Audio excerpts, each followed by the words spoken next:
Se os audiolivros deste canal contribuíram de alguma forma para a sua vida, considere apoiar nosso trabalho com uma doação. Sua contribuição é essencial para que possamos continuar produzindo e compartilhando conteúdo de qualidade. O link para a doação via Pix está disponível na descrição. Obrigado. Capítulo 43. Um campo de vidro. Logain estava no meio de um campo de vidro, com as mãos cruzadas atrás das costas. A batalha se desenrolava nas colinas. Os Charans pareciam estar recuando diante do ataque dos exércitos de Calton, e seus batedores acabavam de relatar que a sombra estava sendo duramente atingida por todo o campo de Merrilor. Acho que eles provavelmente não vão precisar de você, disse Gabriele enquanto seus batedores recuavam. Então você estava certo. O vínculo gerou insatisfação e até decepção. Preciso pensar no futuro da Torre Negra, disse Logain. Você não está olhando para o futuro, disse ela, suavemente, quase ameaçadora. Você está querendo ter certeza de que há um poder nestas terras, Logain. Você não pode esconder suas emoções de mim. Logain conteve a raiva. Ele não se submeteria ao poder deles novamente. Não se submeteria. Primeiro a Torre Branca, depois Emiael e seus homens. Dias de tortura. Semanas. Serei mais forte do que qualquer outro, pensou ele. Essa era a única saída, não era? Serei temido. Luz. Ele resistira às tentativas de corrompê-lo, de transformá-lo na sombra, mas não conseguia deixar de se perguntar se haviam quebrado algo mais dentro dele. Algo profundo. Ele ergueu o olhar, fitando o campo de cristal. Outro estrondo veio de baixo, e alguns dos cristais se estilhaçaram. Toda aquela área iria desabar em breve. E com ele, o cetro. Poder. Estou avisando, homem do continente, disse uma voz calma próxima. Tenho uma mensagem para entregar. Se eu precisar ver seu braço quebrado para entregá-la, eu farei com que seja entregue. Esse é um sotaque Seanchan, pensou Logain, virando-se com a testa franzida. Uma mulher Seanchan, acompanhada por um grande Ilianer, discutia com um de seus guardas. A mulher sabia como fazer sua voz soar sem gritar. Havia nela um autocontrole que Logain achou curioso. Ele se aproximou, e a mulher Seanchan olhou para ele. Você tem um ar de autoridade, ela o chamou. Você é aquele chamado Logain. Ele assentiu. A Amirlin envia suas últimas palavras. Chamou a mulher Seanchan. Você deve entregar os selos à Torre Branca para serem quebrados. O sinal é a chegada da luz. Ela diz que será conhecida quando chegar. Logain ergueu uma sobrancelha. Acenou para a mulher, principalmente para afastá-la, e depois voltou na direção oposta. Você não pretende fazer isso, disse Gabriele. Seu idiota. Esses selos pertencem a mim, disse Logain. Logain, disse Gabriele suavemente. Eu sei que você se machucou, mas não é hora para brincadeiras. Por que não? O tratamento que a Torre Branca me deu foi algo além de um grande jogo longo. Logain. Ela tocou-lhe no braço. Que a luz queime esse vínculo. Ele desejou nunca tê-la forçado a isso. Preso a ela como estava, ele podia sentir sua sinceridade. Como sua vida seria mais fácil se ele pudesse continuar a olhar todas as Aes Sedai com desconfiança. Sinceridade. Seria essa a sua ruína? Lord Logain, gritou Desaltel de perto. O Ashamen dedicado era tão grande quanto um ferreiro. Lord Logain, acho que o encontrei.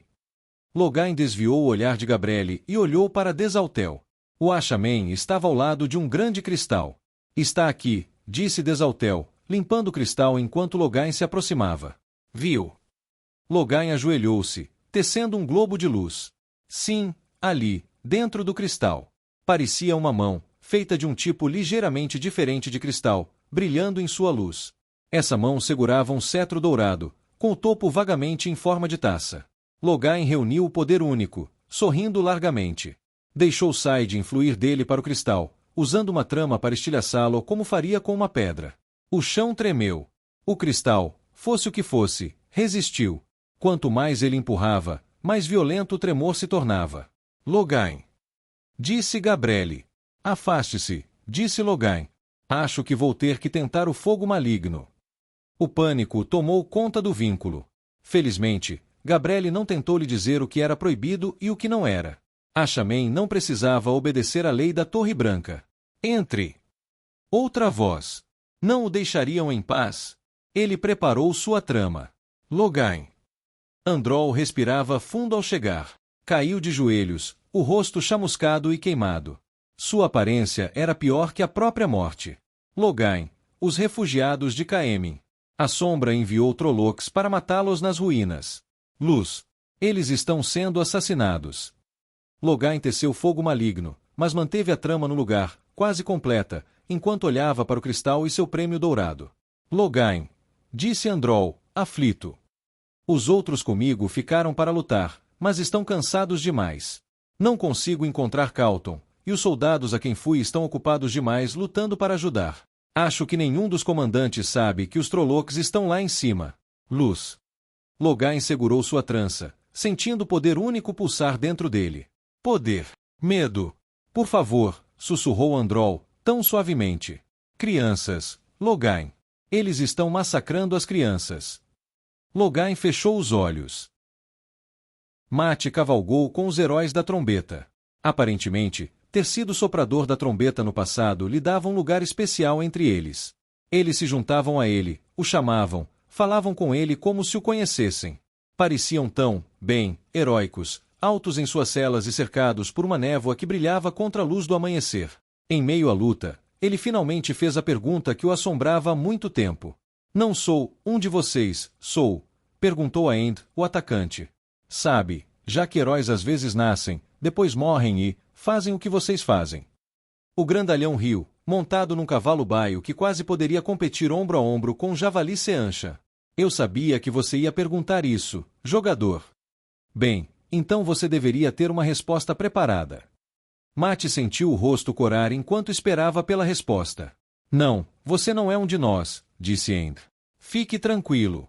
Embora tenha feito mais do que o suficiente para merecer um lugar, você não foi escolhido. Não sei por quê. Talvez porque eu não goste da ideia de ter que pular toda vez que alguém sopra naquele maldito instrumento. Talvez. Aend sorriu e galopou em direção a uma linha de lança Shara.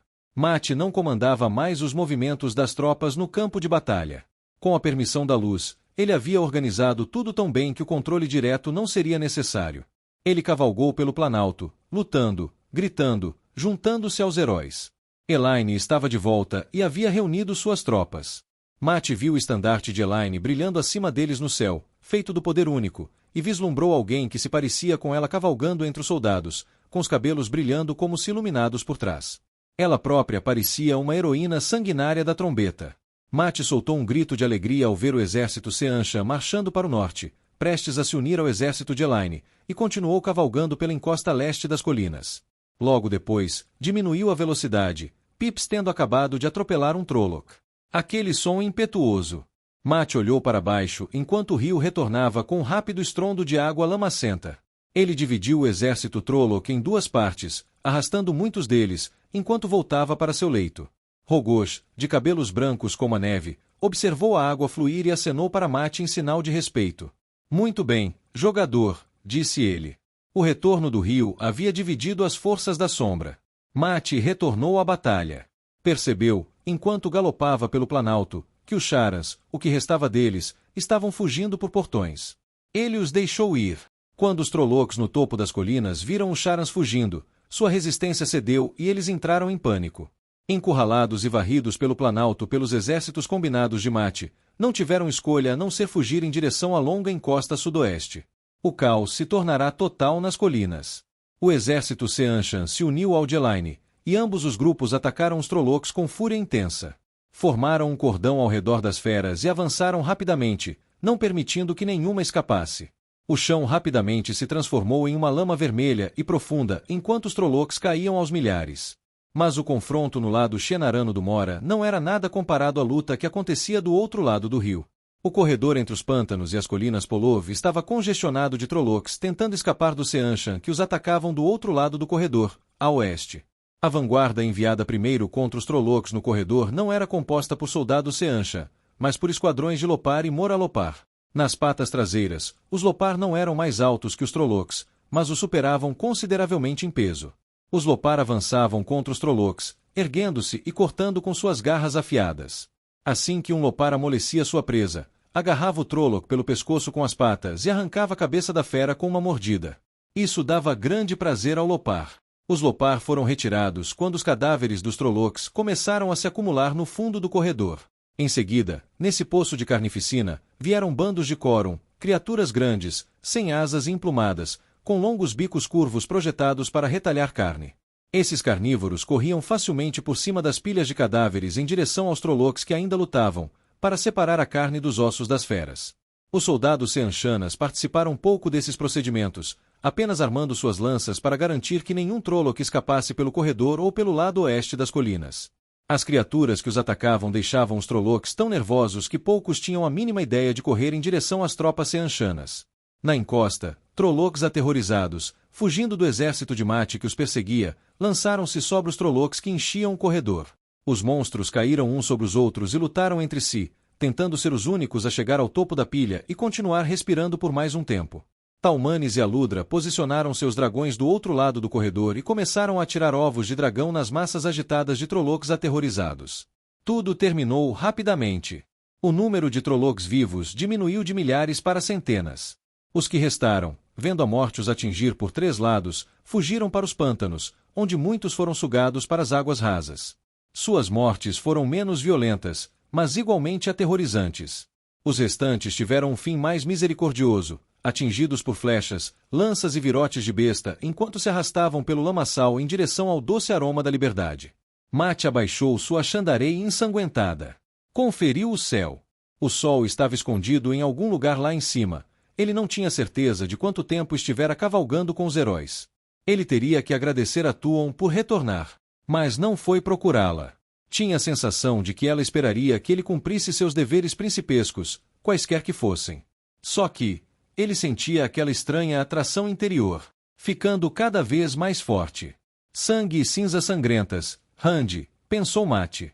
Eu fiz a minha parte. Você faz a sua. As palavras de Amarezu voltaram à sua mente. Cada respiração sua está sob a clemência dele, apostador. Mati tinha sido um bom amigo quando Rand precisou, não é? Na maioria das vezes. Sangue e cinzas, não se podia esperar que um sujeito não se preocupasse, talvez se mantivesse um pouco distante, quando um louco estava envolvido. Certo. Asa de gavião, gritou Mati, cavalgando até o homem. A batalha, disse Mati, respirando fundo. Acabou, certo.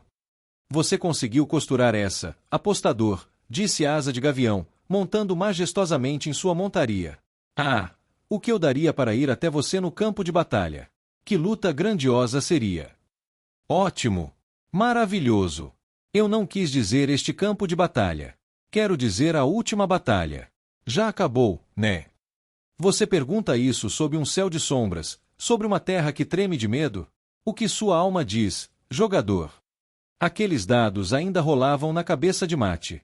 Minha alma diz que sou um tolo, rosnou Mati. Isso, e um maldito boneco de treino, armado e esperando para ser atacado. Ele se virou para o norte. Preciso ir até Rand. Asa de gavião, você me faria um favor? Pergunte, soprador da trombeta. Você conhece o Seanshan? Eu estou familiarizado com eles. Acho que a imperatriz deles gostaria muito de conhecê-lo, disse Mati, galopando para longe. Se você pudesse ir falar com ela, eu agradeceria. E se for, por favor, diga a ela que eu enviei. Você acha que eu vou recuar? Perguntou o escuro. Aquilo que proferiu essas palavras era algo que Rand jamais poderia compreender verdadeiramente. Mesmo vendo o universo em sua totalidade, não lhe permitia compreender o mal em si. Nunca espero que você recue, disse Rand. Acredito que você é incapaz de fazer isso. Quero que você possa ver, que você saiba, porque continua a perder. Abaixo deles, no campo de batalha, os Trollocs haviam tombado, derrotados por um jovem jogador dos 2 rios. A sombra não deveria ter perdido. Não fazia sentido. Os Trollocs tinham a força maior. Entretanto, os Trollocs lutavam apenas porque o Mirdraal os forçava. Sozinhos, um Trolloc não lutaria contra algo mais forte do que uma raposa tentaria matar um leão. Era uma das regras mais básicas entre predadores. Coma o que for mais fraco que você. Fuja do que for mais forte que você. O escuro fervilhava de uma raiva fervente que Rand sentia naquele lugar como uma força física. Você não deveria se surpreender, disse Rand. Quando foi que você inspirou o melhor nos homens? Você não pode. Está fora do seu poder, Shaita. Seus subordinados nunca continuarão lutando quando a esperança estiver perdida. Eles nunca resistirão porque fazer isso é o certo. Não é a força que o derrota. É a nobreza. Eu destruirei. Eu rasgarei e queimei. Eu trarei escuridão para todos, e a morte será a trombeta que eu tocarei antes da minha chegada. E você, adversário? Outros podem escapar, mas você morrerá. Você precisa saber disso. Ah, sim, Shaitan, disse Rand suavemente. Eu a abraço, pois a morte é, e sempre foi, mais leve que uma pena. A morte chega em um piscar de coração, não mais tangível que um ponto de luz. Ela não tem peso, nem substância. Rand avançou, falando mais alto. A morte não pode me manter à distância, e não pode me governar. Tudo se resume a isso, pai da mentira. Quando você inspirou alguém a dar a vida por você. Não pelas promessas que você faz, não pelas riquezas que ela busca ou pelos cargos que ela ocuparia, mas por você. Isso já aconteceu. A escuridão ficou mais silenciosa. Traga minha morte, essa é a Gaitan, Rand rosnou, atirando-se na escuridão. Pois eu trago a sua. A vienda caiu em uma saliência rochosa muito acima do solo de Takandar. Ela tentou se levantar, mas seus pés e pernas destroçados não conseguiram suportar seu peso. Ela desabou na saliência, a lança de luz desaparecendo de seus dedos. A dor subiu por suas pernas como se tivessem sido enfiadas no fogo. Graendal cambaleou para longe dela, ofegando profundamente, segurando-a ao lado do corpo. A vienda imediatamente teceu um ataque, chamas de fogo, mas Graendal as cortou com suas próprias tecelagens. Você! Graendal cuspiu. Seu verme, sua criança detestável. A mulher ainda era forte, embora ferida. A vienda precisava de ajuda. Amis, Katsuane, os outros. Desesperada, agarrada ao poder único apesar da agonia, ela começou a tecer um portal de volta para onde estivera. Era perto o suficiente para que ela não precisasse conhecer bem a área. Graendal deixou a trama passar. Sangue jorrou entre os dedos da mulher. Enquanto a vienda trabalhava, Graendal teceu um fio fino de ar e estancou o ferimento com ele. Então, apontou os dedos ensanguentados para a vienda. Tentando escapar. A mulher começou a tecer um escudo. Frenética, com as forças se esvaindo, a vienda amarrou sua trama, deixando o portal aberto e no lugar. Por favor, Amis, veja, pensou ela enquanto se defendia do escudo de Graendal. Ela mal conseguiu bloqueá-lo. Estava muito fraca. Graendal usará poder emprestado durante toda a luta, enquanto a vienda usará o seu próprio. Mesmo com seu angreal, em seu estado, ela realmente não era páreo para Graendal. Graendal se levantou, com dor estampada no rosto. A vienda cuspiu nos pés da mulher e se afastou, deixando um rastro de sangue para trás. Ninguém passou pelo portal. Será que ela chegou ao lugar errado? Ela chegou à borda da saliência com vista para o campo de batalha de Takandar lá embaixo. Se fosse mais longe, cairia. Melhor do que se tornar mais um de seus bichinhos de estimação. Fios de ar se enrolaram nas pernas de Avienda e a puxaram para trás. Ela gritou com os dentes cerrados e se virou. Seus pés pareciam pouco mais que tocos de carne viva. A dor a invadiu e sua visão escureceu. Ela lutou para alcançar o poder único. Graendal a conteve, mas a mulher vacilou e rosnou, depois caiu no chão, ofegante. A trama que estancava seu ferimento ainda estava no lugar, mas o rosto da mulher empalideceu. Ela parecia prestes a desmaiar. O portão aberto ao seu lado convidava a vienda, um meio de fuga, mas parecia estar a quilômetros de distância. Com a mente turva e as pernas ardendo de dor, a vienda desembainhou a faca. Caiu de seus dedos trêmulos. Ela estava fraca demais para segurá-lo.